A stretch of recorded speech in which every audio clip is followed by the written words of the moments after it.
ಇನ್ನು ಅದೇ ಪತ್ರಿಕಾಗೋಷ್ಠಿಯಲ್ಲಿ ನಾನು ಮ್ಯಾಚ್ ಫಿಕ್ಸಿಂಗ್ ಎಲ್ಲ ಪಕ್ಷದ ನಾಯಕರು ಹೊಂದಾಣಿಕೆ ರಾಜಕೀಯ ಮಾಡ್ತಾರೆ ಅಂತ ಪತ್ರಿಕೆ ಮೂಲಕ ತಿಳಿಸಿದ್ದೆ. ಇವತ್ತು ಅದು ಸತ್ಯ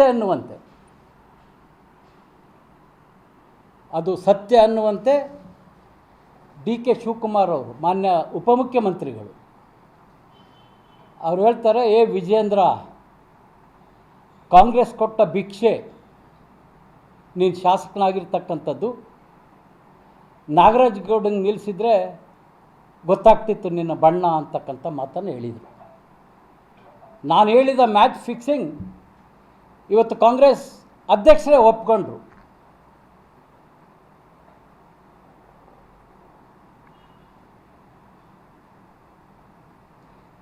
ಅಷ್ಟೇ ಅಲ್ಲ, ಇವತ್ತು ಸದನದಲ್ಲಿ ಹೋರಾಟದಲ್ಲಿ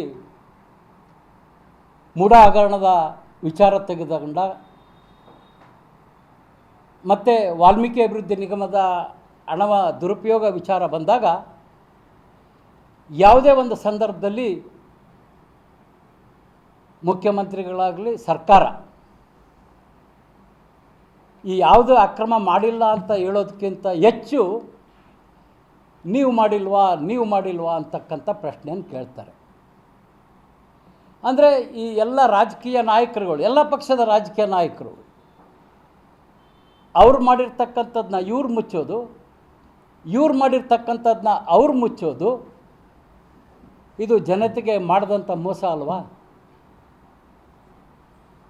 ಡಿ ಕೆ ಸುರೇಶ್ ಅವರು ಹೇಳಿಕೆ ಕೊಡ್ತಾರೆ, ಯಡಿಯೂರಪ್ಪನವರೇ 3-6 ತೊಟ್ಟೆಯಲ್ಲಿ ಮುಳುಗಿಸಿದ್ದನ್ನು ವಿಚಾರವನ್ನು ಎತ್ತಬೇಕಾಗತ್ತೆ ಅಂತಾರೆ. ಇದು ಬ್ಲ್ಯಾಕ್ ಮೇಲ್ ಅಲ್ವಾ?